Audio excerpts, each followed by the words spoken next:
Welcome back to No Hair, All Heart, the podcast that I, the host and author, have subverted to read from my book, Jonnie Fazoolie and the Transfinite Reality Engine. Starting on page 76 of the first edition paperback. Ready? Queer and Loathing in Mexico. Fazoolie and Feline make it to Mexico, a favorite along with Algeria, Azerbaijan, the Central African Republic, Comoros, and a few others on the CIA's Where Questions Are Never Asked list. Jonnie also notes the voracious consumption of dogs and cats in these countries, so is always on the protective lookout for his beloved BS. Achoo, he sneezes, also wondering why he even bothers. His financial shit show becomes existential in the Cancun International Airport after he plugs into the sketchy Wi-Fi, checks a 4chan message board, and his worst fears are confirmed. Sato Hatsura, the gifted Japanese hacker with whom he was scheduled to meet within the next few hours at the casino, has been kidnapped by Somali pirates in the Gulf of Aden. Really? Really? A maestro of wishful thinking, leading witnesses, and begging questions, Jonnie has secured Sato's encryption expertise without any idea how he might unlock the ledger. Jonnie's go-to song in times like this is Something Bad Never Happens to Me, a Boingo Oingo cover tune from when he was the crazy frontman of Stonehenge, his high school rock band. I hear them dream, but I see no sound, sings Jonnie to himself, remembering the Manny Kaufman lyrics, and things suck the next place I go for strangers in a land I think already blows. Yet at this dire point in a reckless life, even his delusional optimism and selective memories are forced to succumb to the raw facts and undeniable reality that he fucked up big time. Meow, agrees BS, in his cat carrier staring back at Jonnie, eye to eye. He imagines his cat seeing him in a cage, shuddering at the projection and mirroring, fearing a psychic premonition. Hive, hyperventilates Jonnie, leaving Sato another voicemail. I've tried to guess my treasure pin 15 times. Only one left. Did I use a variation of my kids' names? But I don't have any kids. Since the device exponentially resets wait time between each failed attempt, Jonnie has to chill 2 to the 15th power seconds. That's 32,768 seconds, or 9 hours, 6 minutes, 8 seconds from the last time he tried it, a Fazoolie lifetime. And since the only way Jonnie can retrieve his bitcoins is by retrieving his forgotten seed phrase through his device, and the only way to access his device is via the PIN, he needs that PIN. But since a failed 16th try will trigger his device to wipe itself clean, his 15th try is his very last chance for him to access his seed using his passphrase and PIN, or lose his crypto forever. Hyperventilating again, this time from confusion, Jonnie can't decide if he's more terrified of waiting the 9 hours and change until he can try one more time, or try, fail, and then lose it all. At his last guess, he didn't want to risk it. So prior to Sato, he consulted other, even sketchier experts. Decentralization is decentralization. No customer support line. Fazoolie on his own. As he clutched his treasure one, just a small piece of plastic hanging on a necklace, a frail talisman that long ago lost its mojo, yet is still a gateway to $62 million, Jonnie gave it a whirl. A shady electron microscopist and freelance hacker in Singapore offered to try and bypass the 15-pin limit by slicing the chip in his USB stick layer by layer, each only a few atoms thick. The risk of hardware damage was too high, though, and even if the arduous and expensive process were successful, a computer could try billions of pins per second and still not crack the code. Undaunted, Fazoolie spoke to a postdoc in Toronto who proposed fault injection attacks for glitching the chip's boot voltage with precision timed electromagnetic pulses. I'll exploit vulnerabilities in execution timing by finding just enough logic to confuse the lookout system without corrupting memory sectors storing the key, he said. Thanks, but no thanks. If such a brute force method weren't bad enough, a Chaos Computer Club hacker in Berlin suggested a cold boot attack where his wallet would be dipped into a vat of liquid nitrogen. Volatile memory is sometimes retained for a few seconds after power loss, he insisted, and I can scrape residual voltage states hoping for ghostly fragments of the decrypted seed. Freaked out and protective of his USB stick, Jonnie turned to an ex-Mossad crypto analyst in Tel Aviv who specialized in neural intuition via side-channel inference with black box modeling. After training LLMs on thousands of leaked firmware schematics, he boasted, I've simulated millions of unlock attempts to find hash collisions and deliver a PW fingerprint. The final straw was a Bay Area undergrad, double majoring in computer science and psychology, who once blew Jonnie in Muir Woods and now reminded him he already knew the password. No electron microscopes, no laser drills, no cryo, and no bullshit simulations necessary, she insisted.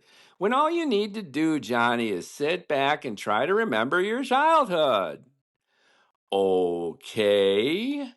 Fazoolie closed his eyes, put himself into a meditative state that would calm down and open up his mind, and hopefully help trigger his memory of his lost pin or seed.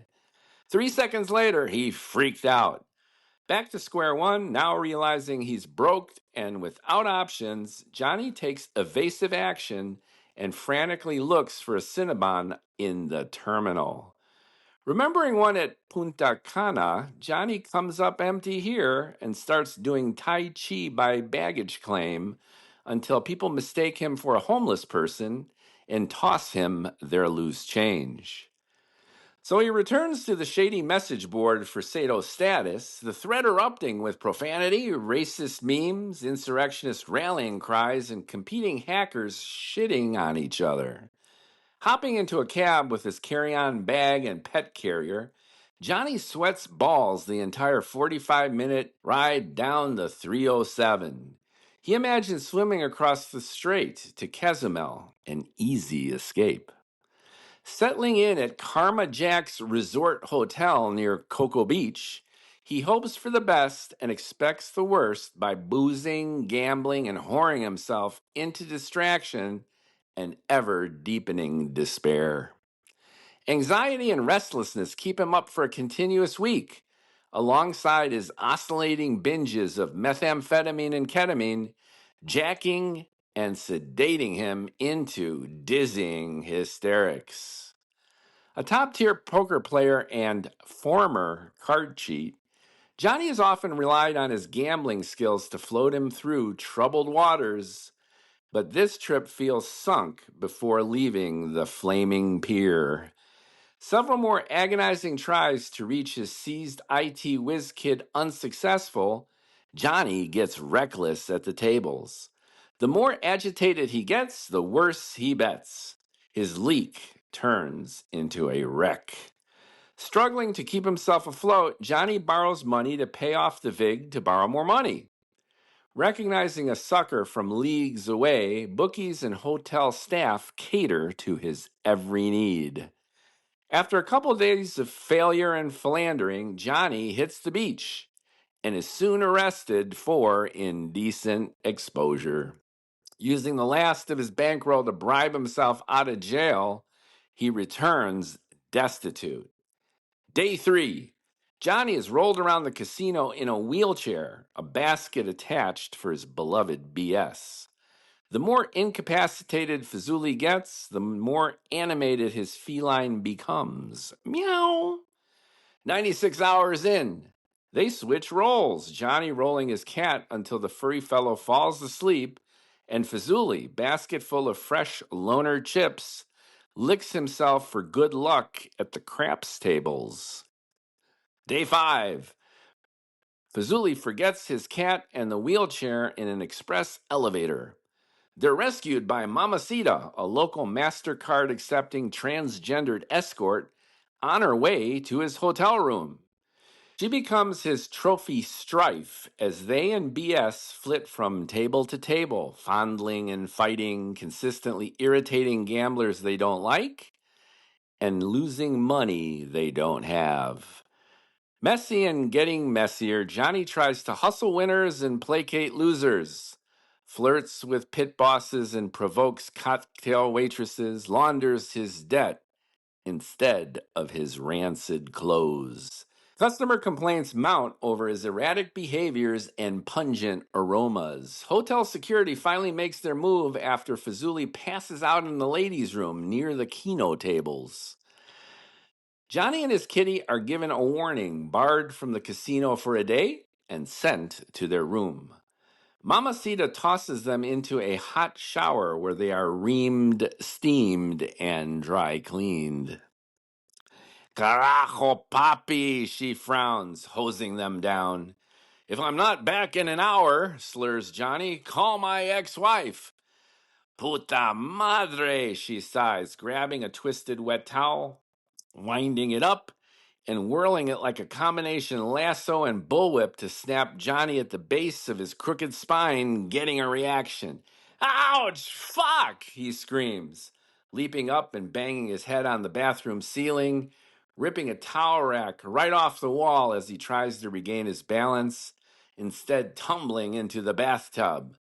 Meow, says the cat, shaking himself into a tornado vortex, water lashing in all directions and soaking the floor to create a puddle that Jonnie slips in, falling backward into the tub again. Things settle down after Fazoolie finds a fridge full of goodies, and within 10 minutes jacks up his bill $1,200 by consuming everything inside, including 200 milliliters of coconut 1800. Mamacita, meanwhile, blow dries and feeds the cat, then does an exquisite job of shaking Jonnie down and shimming him back up. Meticulous as a surgeon, kind as a saint, she's awesome. Jonnie wants to tip her in favors, but she's not having any of that and gives her a foot massage instead, smoothly chilling both of them out. Mamacita states that money talks, his bullshit walks. If that's the case, sweetheart, preaches Jonnie, regaining consciousness after working his way up her sensuous thighs and getting slapped, then I've trekked to the moon and back. Lunatico, she laments. Then why you didn't just stay? Jews have nothing to do with it. Tienes la gracia en el culo, she mumbles, having promised herself she'd do anything to save money for her full gender reassignment surgery, but now not so sure. Yo lo tienes estreñido. He adores her. Jonnie convinces Mamacita to take her clothes off, get on her tummy on the deluxe king-size bed, and experience a legendary full-body, deep-tissue Fazoolie massage. 2 hours, an entire bottle of almond, coconut, jojoba, rose, cinnamon, ginger, avocado, vitamin E edible, and lime with a splash of lavender massage oil later, Mamacita takes a big siesta.